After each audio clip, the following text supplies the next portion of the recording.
Instanca e 4 e gjyqit në themele e Kryebashkiakut të Tiranës në GKK, bashkëshortës së tij dhe bashkëpunëtorëve të tij, një seancë që po zhvillohet me debate mes avokatëve, mbrojtës dhe prokurorit Ols Dado, ndërsa Altin Dumani mungon ditën e sotme. Erion Veliaj sërish mungon në gjyq, ai ka dërguar një deklaratë ku thotë se do të përfaqësohet nga avokati i tij Perent Ndreca dhe se do të jetë prezent në seancë kur të ketë lexuar të gjitha aktet hetimore në paraburgimin e Durrësit. Ndreca ka ngritur shqetësimin se ende nuk i është vënë në dispozicion dosja hetimore, ndërsa ka shtuar se mungojnë fashikujt 142 deri në 146. Ndreca ka thënë se ka kërkuar të shqyrtojë se çfarë mungon nga kjo dosje pasi rrezikon të bie ndesh me Konventën Europiane. Por SPAK shprehet kundër Plarë Ndrecës për kohën 2 javore që ka kërkuar të njihet me aktet. Prokurori Ols Dado ka thënë se Ndreca ka patur kohë mjaftueshëm, ndërsa avokatja e biznesmenit dhe mikut Erion Veliajt Elman Abule ka kërkuar ndarje të çështjes dhe gjykim të shkurtuar për klientin e saj. Ndodhemi në fazë shqyrtimi gjyqësor dhe vlerësojmë se mbajtja e procedimit përbashkët do të cënonte qartësimin e procesit për klientin tim. Vepra penale që akuzohet Elman Abule lidhet me gjykatë të jurisdiksionit tjetër dhe jo gjykatës së posaçme. Pra ndryshe, kompetenca lëndore duhet të shkojnë në një gjykatë tjetër. Faktet për Elman Abulen janë të pavarura dhe të pandehurit e tjerë, është shprehur avokatja Romina Zano. Por SPAK e ka kundërshtuar këtë kërkesë. Dado ka thënë se është procedimi lidhur dhe i takon GKK-s të gjykojë dhe jo gjykatë tjetër. Lidhemi një herë në këtë çast me kolegun Fatjon Gjinaj për të na dhënë detaje më të thellësishme në lidhje me këto debate të forta që po mbahen ditën e sotme në seancën e 4 për kryetarin e bashkisë Erion Veliaj. Fatjon, mirëmëngjes, përshëndes. Të përshëndes Eneda, një seancë e cila ka nisur prej 2 orësh, është ndërprer pasi gjykata është tërhequr lidhur me një vendimarrje për të kthyer me një vendimarrje mbi kërkesat e palëve. Konkretisht ishin avokatët, por edhe vetë disa nga të pandehur që parashtruan kërkesa. Ajo çfarë bie në sy ka të bëjë me faktin se ndonë akuzohen për vepra penale që kanë kryer për llogaritë Erion Veliajt me Erion Veliajt apo lidhur me procedimin e Kryebashkiakut Erion Veliaj. Shumica dërmuese të pandehurve kërkuan gjykim të shkurtuar si dhe ndarje të çështjes nga dosja Veliaj. Disa pretenduan se nuk është kompetencë gjykatës së shkallës së parë për korrupsionin dhe krimin e organizuar gjykimi i kësaj çështje në adresim të tyre apo të klientëve që mbrojnë, përfshirë këtu edhe Elman Abulen, biznesmenin e akuzuar për pastrim parash në dosjen Veliaj, apo ish deputetën socialiste Klotilda Bushka, që thanë se nuk ka ndërlidhje të çështjeve të tyre përkatëse me rastin që po gjykohet në gjykatën e shkallës së parë për korrupsionin dhe krimin e organizuar.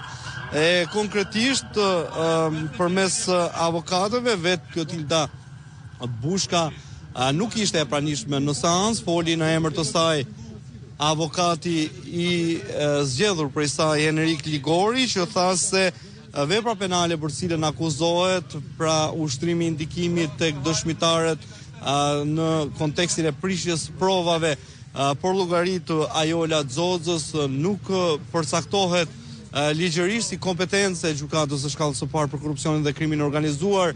Për këtë përdori edhe një fakt tjetër që sipas Ligorit kishte të bënte me mungesën e kompetencës së GKK-s dhe që ka të bëjë me heqjen, përfundimin e mandatit të Klotilda Bushkës dhe cilësinë e saj aktualisht si një qytetare e zakonshme dhe jo si deputete, por ishte kundër prokurori Ols Dado, i cili theksoi se çështjet ndërlidhen me njëra tjetrën, përmendi disa parashikime ligjore dhe kuadrin ligjor që përcakton se ky gjykim duhet i vijojë i bashkuar. Ndërkohë që pati edhe tensione, ndërhyrje nga prokurori her pas here, i cili duhet theksuar ndryshe nga seancat e tjera ku shoqërohej nga Altin Dumani, Dado e ka përvajsuar akuzën sot i vetëm, ndërsa pretendoi pati përplasje dhe debate me avokatin e Ajola Xhoxhës, Maksim Haxhia. Ky fundit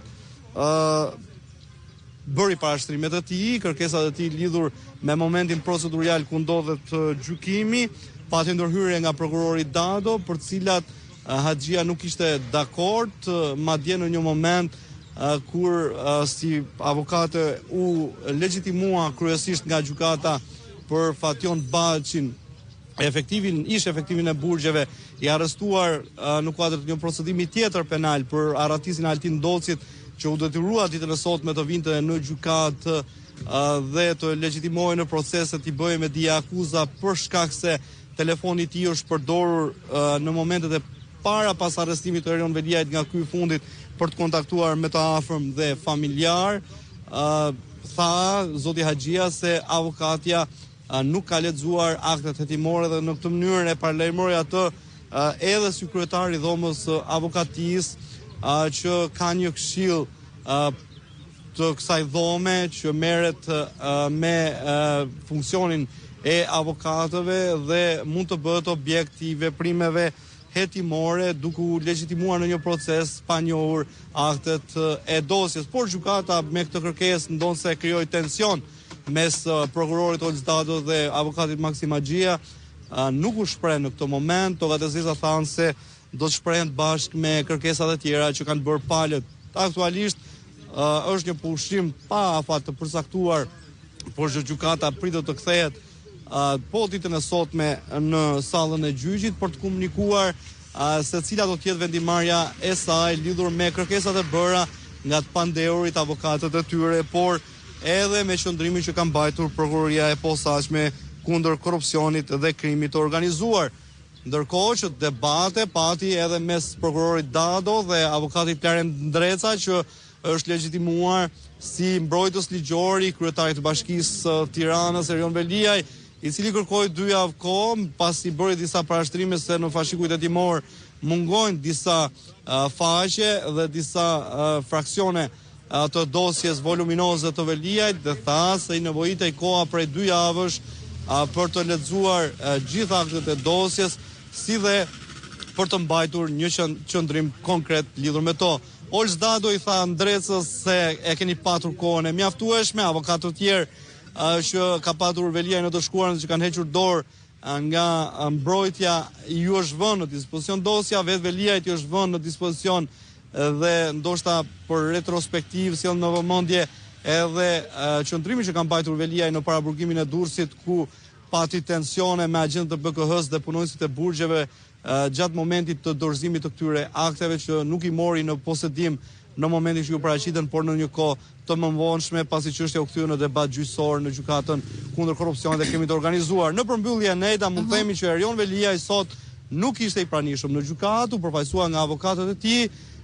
Pretendimi i Veliajt si në seancën e shkuar, si në të sotshmën ka qenë se duke qenë dosje voluminoze dhe aktet hetimore prej mira fashikush është duke i lexuar ato pa ndërprer, e nga ana tjetër, ndonse nuk ka qenë këto 2 seanca të shkuarën dhe të sotshmen, sot në orën 13 ai ka konfirmuar përmes avokatëve se do të jetë i pranishëm në një tjetër seancë gjyqësore që pritet të mbahet në orën 13 në administrativen e shkallës së parë në kryeqytet, lidhur me një referim që ai ka bërë ndaj prokurorit Dado dhe pretendimet që ka ndaj tij të shprehura në këtë gjykatë. E qartë. Fation, falenderoj shumë për gjitha këto informacione që na përcolla. Faleminderit juve. Mirë, në këtë moment ne do të shkojmë pak me një deklaratë të Klevis Balliu, të dhënë pak çaste më herët, e ndiqim së bashku. Përshëndetje. Dje mazhoranca me anë të një provokimi të turpshëm nga vegla e përhershme Tauland Balla prishi qëllimisht seancën parlamentare me qëllim për të fshehur ligjet korruptive të saj dhe për t'u shmangur ligjeve të propozuara nga opozita që shkojnë për qytetarët. Konkretisht unë kisha paraqitur një projekt ligj në të cilin kërkoja që parat dhe pasuritë e konfiskuara nga kartelet e drogës në përputhje me direktivat e Bashkimit Evropian të përdoreshin në shërbim të shoqërisë. Siç e dini, kartelet e drogës pastrojnë paratë e tyre kryesisht në sektorin e ndërtimit dhe kjo ka sjellë një rritje eksponenciale të çmimeve të apartamenteve. Por jo vetëm. Injektimi i parave të drogës në ekonomi ka sjellë rritje të kostos së jetesës pa rritur standardin e jetesës për qytetarët. Ndaj ky projekt ligj kërkon që pasuritë e konfiskuara të shfrytëzohen në ndihmë të 3 kategorive. Së pari për familjet e efektive të rënë në detyrë si rezultat i përplasjes së tyre me kartelet e drogës. Është turp që sot familjet dhe fëmijët e tyre që kanë dhënë jetën për sigurinë e vendit tonë të përballen me vështirësi ekonomike apo me pamundësi për të blerë qoftë edhe një shtëpi. Ata që sakrifikuan gjithçka për rendin dhe sigurinë e këtij vendi meritojnë meritojnë dinjitet dhe mbështetje reale nga shteti. Së dyti, për familjet e qytetarëve të pafajshëm që kanë humbur jetën nga përplasjet e bandave kriminale, Shqipëria ka parë skena të dhimbshme, makabre, ku krimi është përplasur në mes të qyteteve dhe viktima kanë qenë njerëz të zakonshëm që nuk kishin asnjë lidhje me botën e krimit. Këtu kujtojmë me dhimbje zotin Bashkim Basha dhe bashorten e tij zonjën Flutra Basha, që humbën jetën në atë që njihet si masakra e Dobraçit, duke lënë pas familje të shkatruara dhe një dhimbje që nuk shuhet kurrë. Një tjetër histori që tronditi opinionin publik është ajo e të ndjerit Erion Çela, një djalë i ri që punonte kamarier dhe që gjatë turnit të tij, duke bërë thjesht punën për të siguruar jetesën, u vra nga plumbat e krimit. Ai nuk ishte pjesë e asnjë konflikti, por u bë viktimë e një realiteti të egur të sjellur këtu nga Edi Rama. Po ashtu nuk mund të harrohen Klodian Riza dhe Arben Hoxha, dy qytetarë të tjerë që mbeten të vrarë në atentatin në Memaliaj. Pas çdo emri ka një familje, ka prindër, ka fëmijë dhe njerëz që sot jetojnë me boshllëkun e një jete të humbur padrejtësisht. Një nga dramat më të mëdha të vendit tonë sot është largimi i trimëve. Çdo ditë mijëra të ri e treja largohen nga Shqipëria